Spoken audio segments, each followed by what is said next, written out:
Hey guys, how y'all doing today? It is the new gun guy here once again. Wanted to go over a couple of things. I was actually talking to a buddy friend of mine and I was just doing some dry firing and I was like, what is it like for somebody new like myself?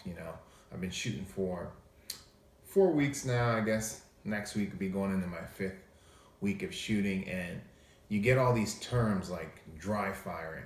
I had no idea what that was 4 weeks ago, or maybe 6 weeks ago, because I was told. But what is dry firing and why am I doing it? So I just kind of wanted to go over that and just some of the things that you should be focusing on. And it's not an all-inclusive list, so there's 100 things you could be focusing on while you're sitting at home on your couch or standing up in your living room just dry firing. But wanted to just kind of go over some of the things that I'm focusing on as I dry fire. And once again, this is for those of you that are new to pistols, and perhaps maybe for those of you that have been shooting for a while and you guys don't even think about this stuff anymore. Maybe it's an opportunity just to revisit it. So first and foremost, of course, the pistol is, and hopefully you guys can see this okay.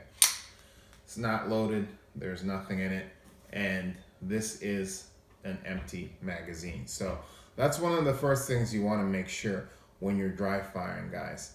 And I will explain what dry firing is. I know some of you, most of you may already know what that is, but you want to make sure you're working with an empty magazine and an empty pistol. Okay, so I'm gonna go ahead and put the magazine in here. I'm gonna go ahead and also just take my pistol out of double action, so it's in single action now. Anyway, so a couple of things that I'm focusing on. Once again, this is not an all-inclusive list, but a couple of things that I'm focusing on while I'm dry firing. And hopefully you guys will be able to see some of these things. So one of the things I'm focusing on is my pistol grip, how I'm holding my pistol. Okay, how exactly am I holding it? I'm making sure that my grip is firm and that I'm gripping it the same way every time. Okay, and I'm not pointing a loaded weapon at you guys, but it probably feels strange anyway. But my pistol grip, that's one of the things I'm focusing on. Another thing that I'm focusing on is when I squeeze the trigger, I want to make sure that I'm a lefty, I'm squeezing the trigger with kind of this middle section of my hand, my finger right here, not my hand, excuse me, my finger right here. So kind of that middle section, not all the way in here or out here, but kind of in this sweet spot. So that's one of the things for me that I'm focusing on. All right. And then another thing that I'm focusing on that I realized is a bad habit and really easy to pick up is that when you do, so once you do look through your sights and squeeze your trigger, make sure you're not squeezing your hands anymore, that you've already got a grip that you are comfortable with on your pistol. Make sure you're not squeezing your thumbs, right? Make sure you're not pressing down as you're about to shoot, as you're dry firing. Okay, so that's the second thing I'm focusing on.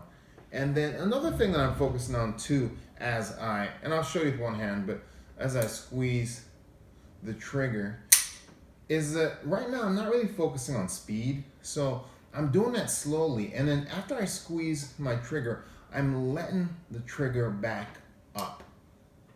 So I'm not going like this, right?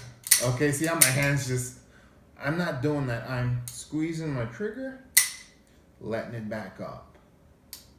Squeezing my trigger, letting it back up. And doing that repeatedly.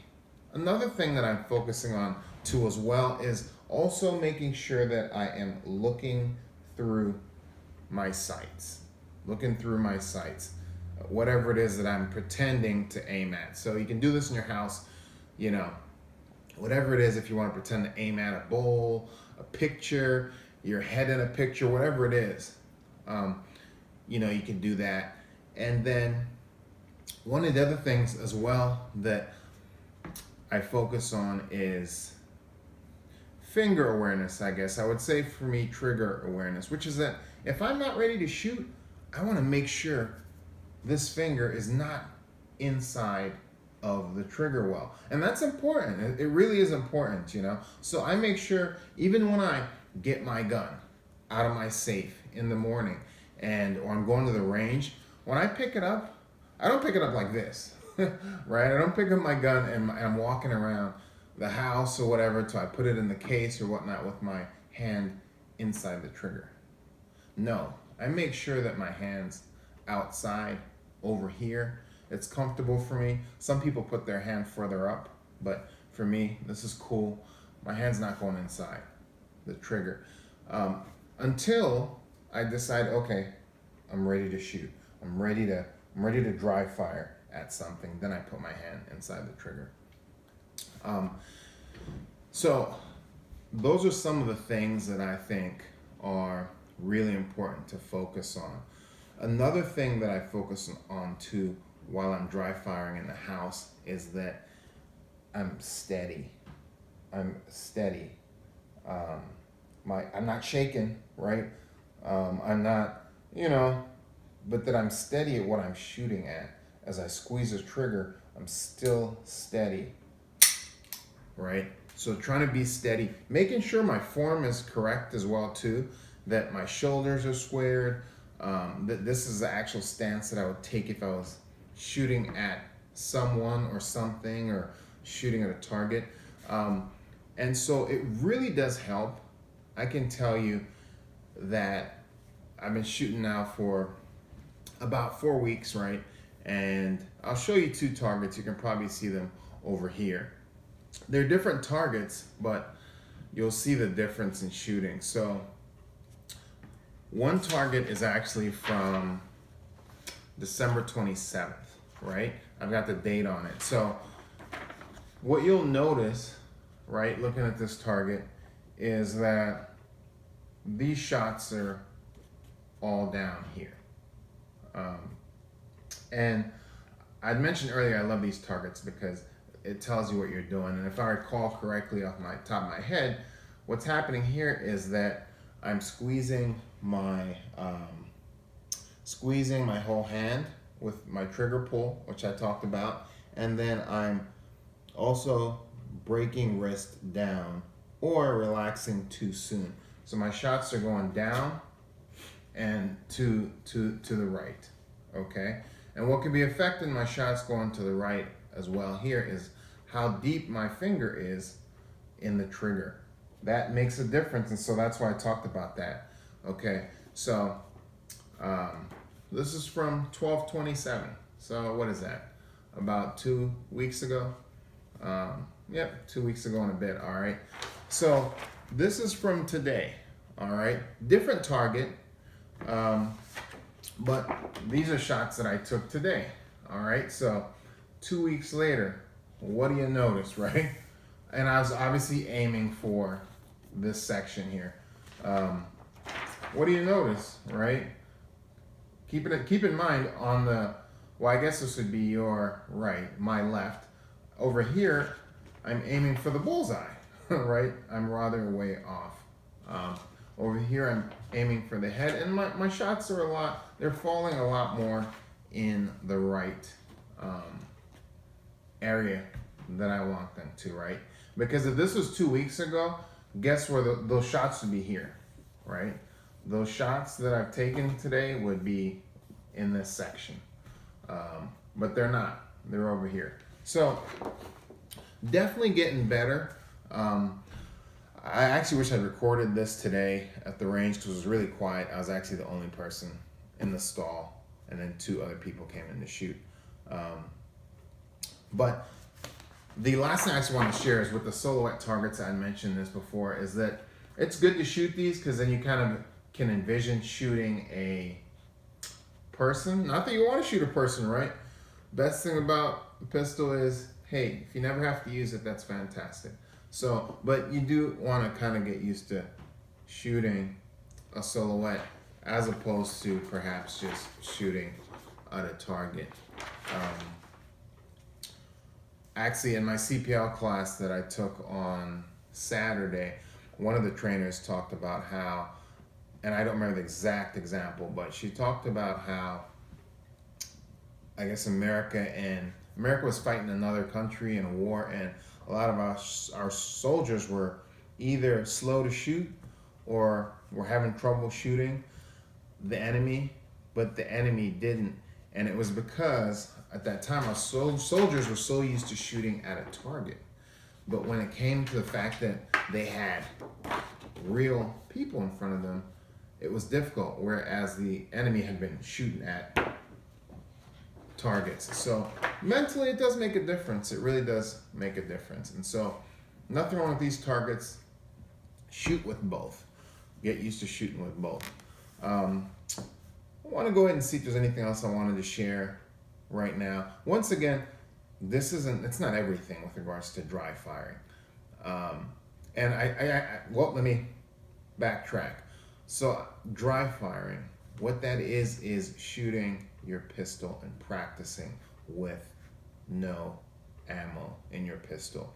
There are snap caps you can put in here that won't fire, but it's basically practicing what you would do, how you would shoot with ammunition in your pistol at the range, indoors, outdoors, or whatever. So it is, the best way I would describe it is perhaps practicing your basketball free throw form without a basketball. Just practicing your form so that when you get a ball and you're on a free throw line and you shoot,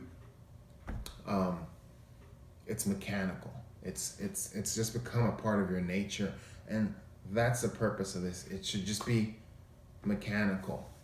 Just to go a little further, one of the things I'm going to be practicing now, just because I did apply for my CPL, so I should have that in about 45 days or less in my state.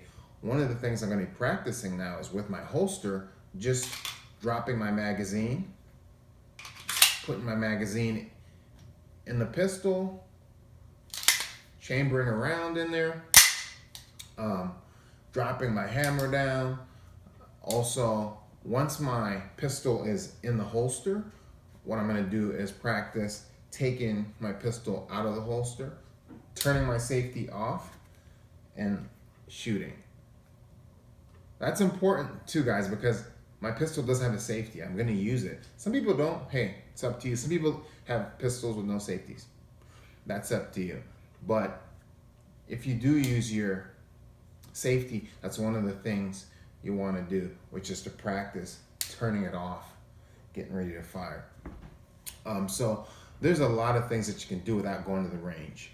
And dry firing and practicing your draw and ejecting your magazine, taking your magazine up, racking around in there,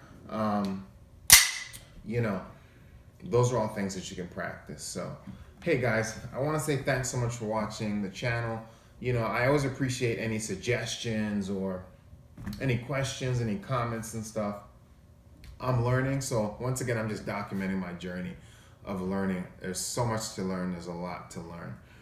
I do recommend for anybody that's new that you talk to the right people. Do your own research as well too, and soak up as much information as you possibly can and practice. What I'm doing each day is I'm at the range every other day, just about, and the days that I'm not at the range, I dry fire in the house. So I went to the range today. Tomorrow I'll dry fire, practice my draw, practice a whole bunch of other things as well. So hey guys, as always, thanks so much for watching the channel. I appreciate it.